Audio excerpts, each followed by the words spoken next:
do want to look at the book of Ruth, going in the same vein or the same pattern.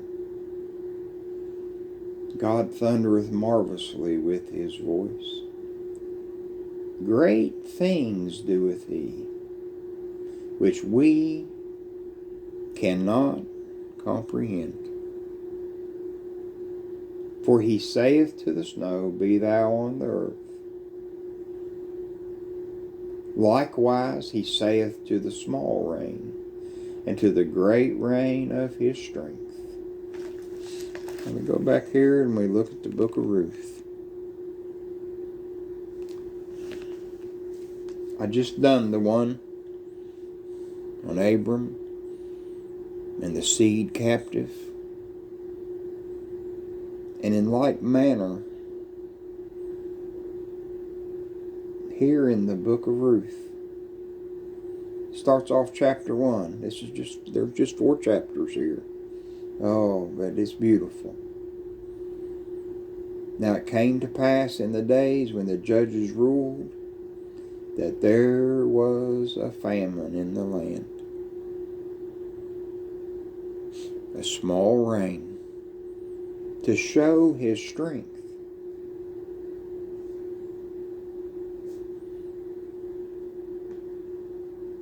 His purpose. Because you see over here in Matthew 1, in the lineage of our Lord, it says, and Salmon beget Boaz, and Boaz beget Obed of Ruth, and Obed beget Jesse. And Jesse beget David the king. He doesn't say how, but now we go back here to Ruth, and there's a famine. Who brought that famine? Oh, it's the hand of an almighty God that brought this famine.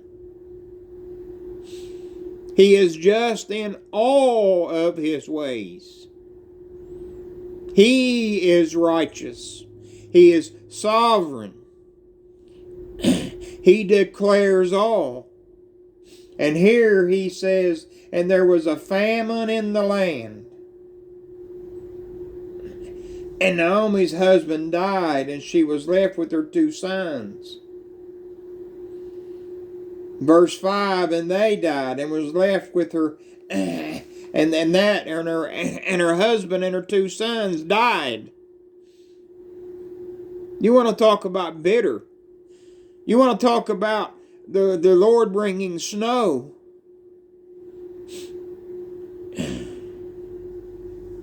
Then she arose with her daughters-in-law, that she might return from the country of Moab. Where did the country of Moab come from? Lot and his oldest daughter.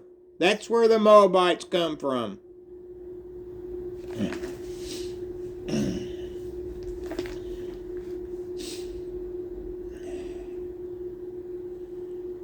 And Naomi said to her 2 daughters-in-law, Go, return each of your mother's house. The Lord dealt kindly with you, as you have dealt with the dead and with me. And they lifted up their voice in verse 9, and they wept. You want to talk about snow? There it is. They wept.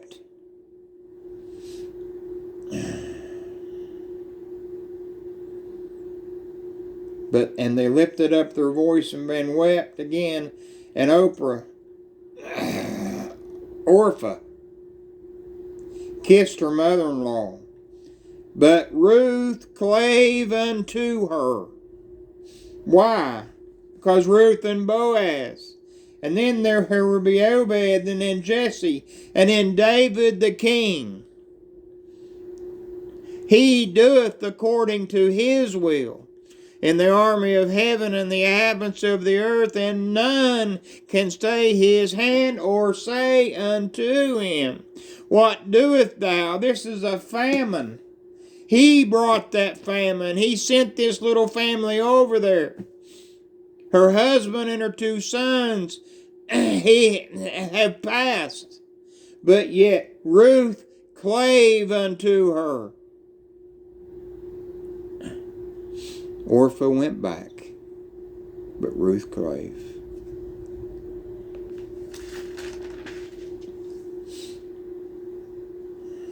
And she said unto them, Naomi, call me not Naomi, call me Mara, for the Almighty hath dealt very bitterly with me.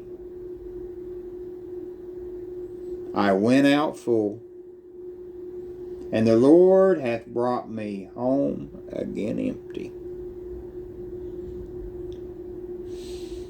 The small rain, the snow. Oh, but in the Lord God, He'll bring the great rain. He'll bring the blessing. And there will be a blessing. But right now, the Almighty hath afflicted me. Don't call me Naomi. Call me Mara, bitter.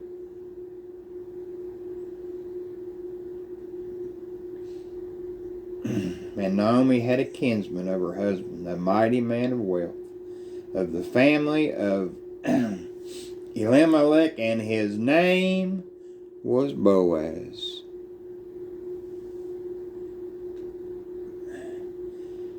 Verse 5, Then Boaz unto his servant that was set, whose damsel is this? And the servant said, It is the Moabitess damsel that came back with Naomi out of the land of Moab.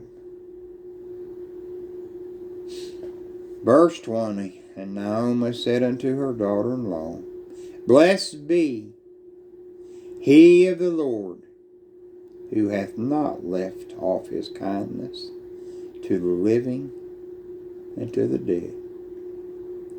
The man is a near kinsman. Now you're getting into the Redeemer here. The near kinsman. Our Lord, the near kinsman.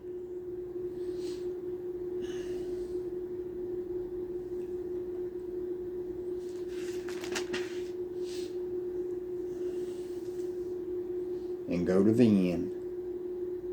So Boaz took Ruth, and she was his wife. And he went in unto her, and the Lord gave her conception, and she bare a son. Could it have been any other way? Could it have been any other way? A famine. Don't call me Naomi. Call me Mara, bitter. For the Almighty hath dealt very bitterly with me. And I went out full, and the Lord hath brought me home again empty. Why then call me Naomi, saying the Lord hath testified against me, and the Almighty hath afflicted me. So good. And the women said unto Naomi, Blessed be the Lord, which hath not left thee this day without a kinsman, that his name might be famous in Israel. And he shall be unto thee a restorer of thy life, and a nourisher of thine old age. For thy daughter-in-law, which loveth thee, which is better to thee than 7 sons, hath borne him. And Naomi took the child, and laid it in her bosom, and become nurse unto it. And the women, her neighbors, gave it a name. There is a son born to Naomi. And they called his name Obed. He is the father of Jesse and the father of David. He doeth according to his will in the army of heaven and the inhabitants of the earth, and none can stop his hand, or say unto him,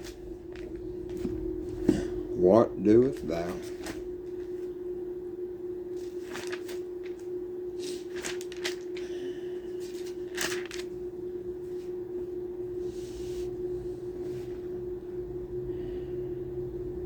Remember the former things of old, for I am God, and there is none else.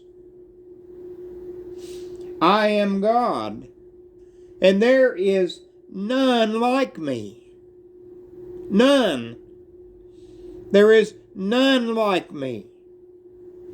Declaring the end from the beginning, and from ancient times the things that are not yet done, saying, My counsel shall stand, and I will do all my pleasure.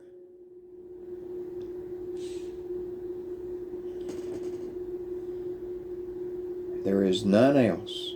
I am God, and there is none like me. Declaring, not asking, declaring the end, and he declares it from the beginning. No man has ever done that right there. Abram, your seed, it will be this many, but it will be afflicted, and he brings a famine. One of the sons is sold. Ruth, there's a famine. Naomi and her family, they go down. Who brought that famine? Declaring the end from the beginning. Naomi's holding this son. Holding this son. And then you go over to Matthew 1 and it tells you just exactly. He says, I am God and there is none like me. None. Declaring the end from the beginning. He is just and kind and merciful in all his ways. He brings the snow. He brings the small rain. And then he brings the great rain. And Naomi held the great rain. Oh, what a blessing. We worship a God. We worship a God who's perfect in all his ways. None can stay his hand or say, What doest thou?